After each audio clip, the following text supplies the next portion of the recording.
Okay, let's dive right into this. Welcome to our latest explainer. Today, we're unpacking a really bold, honestly kind of provocative new constitutional framework. It's a proposal by Dr. Ryan Baida from the Takshila Foundation, and it's called the Anti-Citizen Party Doctrine. Now, right off the bat, we're looking at this strictly as an academic policy analysis. We're going to explore this proposed legal mechanism that asks a super heavy question. At what exact point does a political party stop being a normal democratic participant and literally become a threat to the very citizens it's supposed to serve? So, to figure out how this doctrine actually works, we've broken this explainer down into 4 clear steps. First, we'll look at the democratic contract. Second, the West Bengal case study the author uses. Third, we'll define the anti-citizen doctrine itself. And finally, number 4, we'll examine the penalties and safeguards. Let's get into it. Section 1. The democratic contract. Administration, not rule. Right, so the foundational premise of Dr. Badia's entire paper rests on a very specific idea about power. Take a look at this direct quote. In democracy, parties do not rule, they administer. The author is basically arguing that political parties are just vehicles, When they win an election, they aren't crowned kings. They're more like temporary public managers.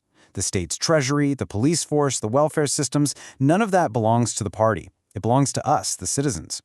Because of that, the author draws a really hard line between normal political competition and outright exploitation. Think about standard democratic privilege.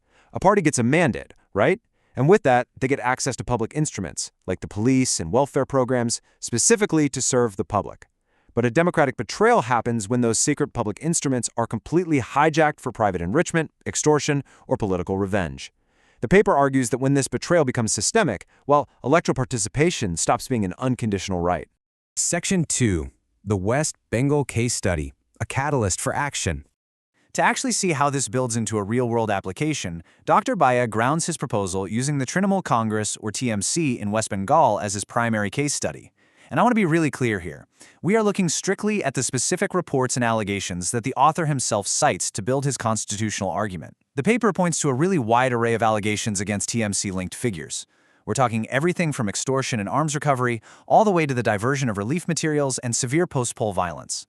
The author is using the sheer breadth of these reports to argue that this isn't just standard political messiness, it's an urgent constitutional question that demands a brand new legal framework. And to make this super concrete, the paper points to specific numbers pulled from contemporary news reports. Take this one, for instance, 3.4 crore rupees. The author cites a report where this massive amount of cash, along with firearms and ammunition, by the way, was allegedly recovered and connected to an arrested municipal figure in Baduria. Dr. Baida uses this specific example to highlight how local political power can allegedly intersect with massive illegal cash storage. And honestly, the examples he brings up just continue to scale. Here's another staggering figure cited in the paper, 2.24 crore rupees. This cash was reportedly dug up near the farmhouse of a municipal chairman. And what's really wild is the author notes this actually followed an earlier recovery of 80 lakh rupees and nearly 4,000 tarpaulin sheets that were allegedly meant for government relief.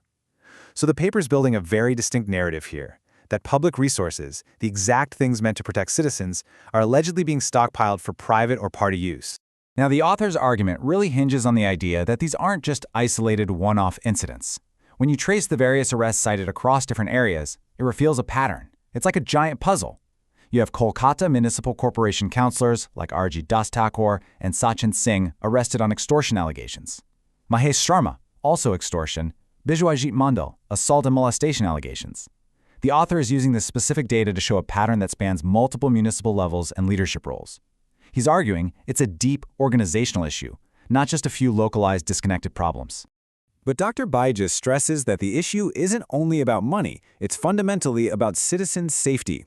Tracing the timeline of severe violence and institutional failures highlighted in the paper paints a pretty grim picture. In 2021, the Calcutta High Court ordered a CBI probe into serious post-poll violence. Fast forward to August 2024, the paper cites the tragic R.G. Carr Medical College case, where a trainee doctor was raped and murdered, and a former principal was later charged with alleged evidence tampering.